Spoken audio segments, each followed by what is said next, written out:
Hi welcome to our Karuna dot YouTube channel. ಭಾರತದಲ್ಲಿ WhatsApp ban ಆಗುತ್ತೆ ಅನ್ನೋ ವಿಷಯ ಕೇಳಿಬಿಟ್ಟು ಎಲ್ರಿಗೂ ಶಾಕ್ ಆಗಿರ್ಬೋದು. ಹೌದು, ಇದನ್ನು ಸ್ವತಃ ವಾಟ್ಸಪ್ ಕಂಪನಿನೇ ಹೇಳಿದ್ದು. ಯಾಕೆ ಅಂತ ನಾವು ನೋಡೋದಾದರೆ, ಇತ್ತೀಚೆಗೆ ವಾಟ್ಸಪ್ಪು ಮತ್ತು ಕೇಂದ್ರ ಸರ್ಕಾರದ ನಡುವೆ ಕೆಲವೊಂದು ಮಾಹಿತಿ ಶೇರ್ ಮಾಡೋ ಅನ್ವಯ ಕೆಲವೊಂದು ಪ್ರಾಬ್ಲಮ್ಸ್ ನಡೀತಿದೆ. ಇದು ದೆಹಲಿ ಹೈಕೋರ್ಟ್ ಮೆಟ್ಟಿಲು ಕೂಡ ಏರಿದ್ದು. ಅಲ್ಲಿ ಪ್ರಾಬ್ಲಮ್ ಆಗ್ತಿರೋದು ಏನಂದರೆ, ನಮ್ಮ ಕೇಂದ್ರ ಸರ್ಕಾರ ಮುಂಚೆ IT ಕಾಯ್ದೆ 2021 ಅಂತ ಕಾಯ್ದೆ ಜಾರಿಗೆ ತಂದಿದ್ದು. ಇದರ ಅಡಿಯಲ್ಲಿ ನಮ್ಮ ಎಲ್ಲ ಕಾಲು ಮತ್ತು ಮೆಸೇಜ್ಗಳೆಲ್ಲ ಟ್ರ್ಯಾಕ್ ಆಗ್ತಿತ್ತು. ನೀವೆಲ್ಲ ಟಿ ವಿಲಿ ನೋಡಿರಬಹುದು, ರಾಜಕಾರಣಿಗಳ ಕಾಲ್ಗಳು, ಫೋನ್ಗಳು ಟ್ಯಾಪ್ ಮಾಡಿ ಅದನ್ನ ಅವ್ರಿಗೆ ಬ್ಲ್ಯಾಕ್ ಮೇಲ್ ಮಾಡಿ ಆ ಥರ ಎಲ್ಲ ವಿಷಯಗಳನ್ನ ನ್ಯೂಸ್ನ ನೀವು ನೋಡಿರ್ಬೋದು. ಬಟ್ ಅವ್ರದ್ದು ಮಾತ್ರ ಅಂತ ಅಲ್ಲ, ಎಲ್ಲರದ್ದು ನಾರ್ಮಲಾಗಿ ಟ್ಯಾಪ್ ಆಗ್ತಾನೆ ಇರುತ್ತೆ. ಆದರೆ ಯಾರು ಕೆಟ್ಟ ಕೆಲಸಗಳನ್ನ ಮಾಡ್ತಾರೋ ಅಥವಾ ಯಾರು ಕಾನೂನು ಬಾಹಿರ ಚಟುವಟಿಕೆಗಳನ್ನ ಮಾಡ್ತಾರೋ ಅವ್ರ ವಿರುದ್ಧ ಕೇಸ್ ಆಗುತ್ತೆ. ನಮ್ಮ ರಕ್ಷಣಾ ಏಜೆನ್ಸಿಗಳು ಅದನ್ನು ಟ್ರ್ಯಾಕ್ ಮಾಡಿ ಕೇಸ್ ಮಾಡ್ತಿರ್ತಾರೆ, ಅದ್ರ ಮೇಲೆ ಕ್ರಮ ಕೈಗೊಳ್ತಾರೆ. ಸೊ ನಾರ್ಮಲ್ ಜನಕ್ಕೆ ಇದರಿಂದ ಯಾವುದೇ ರೀತಿ ತೊಂದರೆ ಇಲ್ಲ. ಆದರೆ ಇವಾಗ ವಾಟ್ಸಪ್ಗೂ ಮತ್ತು ಕೇಂದ್ರ ಸರ್ಕಾರದ್ದು ನಡುವೆ ಯಾಕೆ ಸಮರ ನಡೀತಿರೋದು ಅಂತ ಅಂದರೆ, ಪ್ರಾಬ್ಲಮ್ ಏನು ಅಂದರೆ, ಕೇಂದ್ರ ಸರ್ಕಾರ ವಾಟ್ಸಪ್ನಲ್ಲಿ ಏನು ನಾವು ಕಾಲು ಮತ್ತು ಮೆಸೇಜ್ಗಳು ಮಾಡ್ತೀವಿ ಅದ್ಯಾವುದು ಟ್ರ್ಯಾಕ್ ಮಾಡೋಕ್ಕಾಗಲ್ಲ ಅಂತ ಅಂದ್ಕೊಂಡ್ಬಿಟ್ಟು ಹೊಸ ಕಾನೂನುಗಳನ್ನ ಜಾರಿಗೆ ತಂದು ಅದರಲ್ಲಿರೋ ನಾವು ಮಾಡೋ ಕಾಲು ಮತ್ತು ಮೆಸೇಜ್ಗಳಾಗಿರ್ಬೋದು ಅಥವಾ ಏನೇ ಡೇಟಾ ಆಗಿರ್ಬೋದು ಅದರದ್ದೆಲ್ಲ ಮಾಹಿತಿನ ಶೇರ್ ಮಾಡಬೇಕು ಅಂತ ಕಾನೂನು ತಂದಿದೆ. ಆದರೆ ವಾಟ್ಸಪ್ ಏನು ಹೇಳುತ್ತೆ ಅಂತ ಅಂದರೆ, ನಾವು ನಮ್ಮ ಬಳಕೆದಾರರ ಯಾವುದೇ ಡೇಟಾನ ಗೌರ್ಮೆಂಟಿಗೆ ಕೊಡೋಕ್ಕೆ ಸಾಧ್ಯ ಇಲ್ಲ. ನಾವು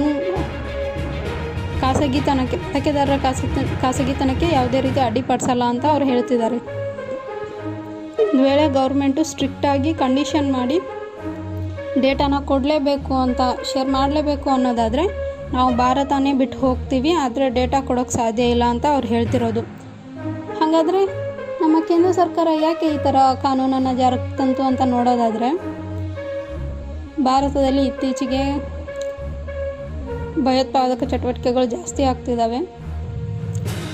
ಎಕ್ಸಾಂಪಲ್ ಹೇಳೋದಾದರೆ, ಬೆಂಗಳೂರಲ್ಲಿ ಇತ್ತೀಚೆಗೆ ರಾಮೇಶ್ವರಂ ಕೆಫೆನಲ್ಲಿ ಬಾಂಬ್ ಸ್ಫೋಟ ಆಯಿತು. ಅದು ಉಗ್ರಗಾಮಿಗಳು ನಡೆಸಿದಾರೋ ಮತ್ತು ಬೇರೆ ಯಾರೋ ನಡೆಸಿದಾರೋ ಅದು ಗೊತ್ತಿಲ್ಲ, ಇನ್ನೂ ತನಿಖೆ ನಡೀತಿದೆ. ಆದರೆ ಅದನ್ನಲ್ಲದೆ ಇನ್ನು ದಕ್ಷಿಣ ಭಾರತದಲ್ಲಿ 3 ಕಡೆ ಬಾಂಬ್ ಸ್ಫೋಟ ಆಗಿದೆ ಇವಾಗ. ಹಾಗಾಗಿ ಇಂತಹ ಈ 3 ಬಾಂಬ್ ಸ್ಫೋಟದಲ್ಲಿ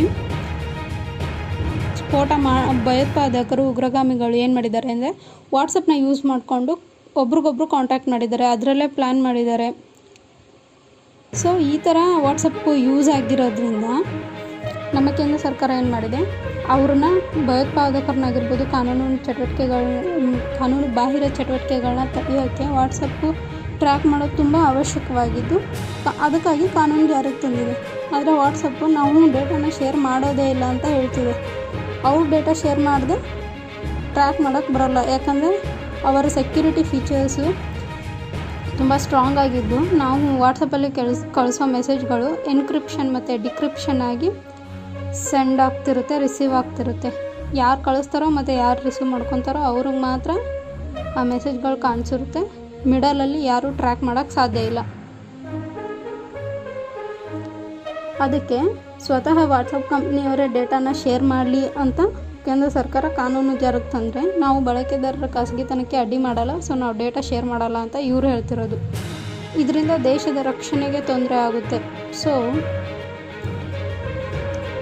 ಇವಾಗ ಬಳಕೆದಾರರ ಖಾಸಗಿತನಕ್ಕೆ ಅನ್ನೋದಾದರೆ, ನಾವು ಸಾಮಾನ್ಯ ಜನರೆಲ್ಲ ಯೂಸ್ ಮಾಡೋದು ವಾಟ್ಸಪ್ನ ಸಂಬಂಧಿಕರಿಗಾಗಿರಲಿ ಅಥವಾ ಫ್ರೆಂಡ್ಸ್ಗಾಗಿರಲಿ, ಊಟ ಆಯಿತಾ, ತಿಂಡಿ ಆಯಿತಾ, ಹೇಗಿದ್ದೀರಾ,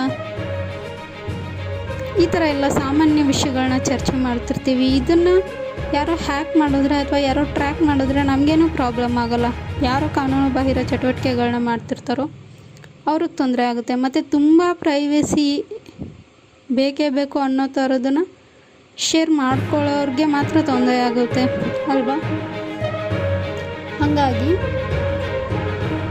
ಸರ್ಕಾರ ಇವಾಗ ಜಾರಿಗೆ ತಂದಿರೋ ಕಾನೂನುಗಳು ದೇಶದ ರಕ್ಷಣೆಗೆ ಇಂಪಾರ್ಟೆಂಟ್ ಆಗಿರೋದ್ರಿಂದ ವಾಟ್ಸಪ್ಪು ಬೆದರಿಕೆ ಒಡ್ಡಿ ಭಾರತದಲ್ಲಿರುವುದಾದರೆ ಅದರದ ಅವಶ್ಯಕತೆ ಇಲ್ಲ ಅನ್ನೋದು ನಮ್ಮ ಅಭಿಪ್ರಾಯ. ಭಾರತ ಸ್ವಂತ ಒಂದು ಆ್ಯಪನ್ನು ಅಭಿವೃದ್ಧಿಪಡಿಸ್ಬೋದು, ಅಥವಾ ಅದ್ರ ಬದಲಾಗಿ ನಾವು ಟೆಲಿಗ್ರಾಮ್ ಇದೆ ಮತ್ತು ಬೇರೆ ಬೇರೆ ಆ್ಯಪ್ಗಳಿದ್ದು ಮೆಸೇಜಿಂಗ್ ಆ್ಯಪ್ಗಳು ಅದನ್ನು ಯೂಸ್ ಮಾಡ್ಕೋಬಹುದು. ಆದರೆ ದೇಶದ ರಕ್ಷಣೆಗೆ ಆಲ್ಟರ್ನೇಟಿವ್ ಹುಡ್ಕೋಕ್ಕಾಗಲ್ಲ. ಸೊ ಕಾನೂನುಗಳು ಎಲ್ರಿಗೂ ಒಂದೇ. ವಾಟ್ಸಪ್ಪು ಅದನ್ನು ಫಾಲೋ ಮಾಡಲೇಬೇಕು. ನಮ್ಮ ಇಂಡಿಯಾದಲ್ಲಿ ಇದೆ ಅಂದರೆ ನಮ್ಮ ಸರ್ಕಾರದ ರೂಲ್ಸ್ಗಳನ್ನ ಫಾಲೋ ಮಾಡಲೇಬೇಕು.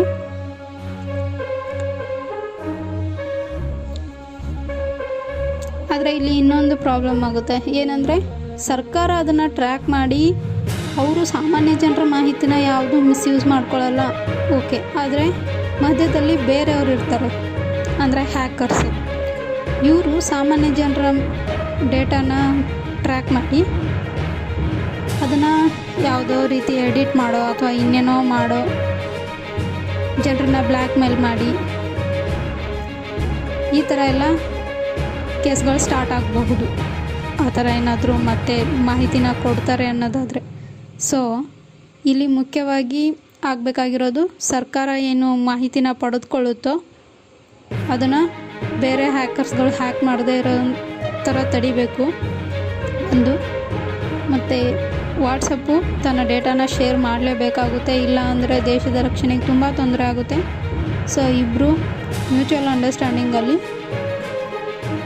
ಸ್ಟ್ರಾಂಗ್ ಆಗಿರೋ ಕಾನೂನನ್ನು ಜಾರಿಗೆ ತಂದು ಸಾಮಾನ್ಯ ಜನರಿಗಾಗಿರಲಿ ಅಥವಾ ನಮ್ಮ ದೇಶದ ರಕ್ಷಣೆಗಾಗಿರಲಿ ತೊಂದರೆ ಆಗದಂತೆ ನೋಡ್ಕೋಬೇಕು.